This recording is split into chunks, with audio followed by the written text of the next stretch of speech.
खाताय हे जास्त महत्वाचे. तुम्ही पंचपक्वान खावं, पण पंगत भ्रष्टाचार्यांची असावी, वाढायला राक्षसच. अहो तुम्ही शिळी भाकरी खावी, पण पंगत संतांच्या कृपांकिताची वैष्णवांची असावी, वाढायला पांडुरंगच हा विश्वास व्यासपीठावर देते. चांगलं माणसाने खावं, चांगलं राहावं. पुढचे टाळ्या वाजवतात पाठीमागचे. तुम्हाला काही जीएसटी आहे? टाळ्यांना काही जीएसटी, गव्हर्नमेंट सेल्स टॅक्स असं काही आहे? विदाऊट आहे ना, वाजवायची.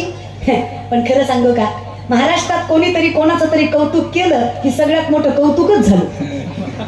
कोणीच कोणाचं कौतुक करायला तयार नाही हो. आता हा ना की माणसं सुद्धा एकदम ऍटिट्यूड मध्ये बसतात. तू बोल मी आहे, तू बोल, मी बसलोय, तू बोल, मी ऐकतोय, तू बोल. येणार ना तुम्ही, तुझं नाव ऐकून आलोय, बघतोय कशी करते बोल. नाही खरे एवढा ऍटिट्यूड आपण याशी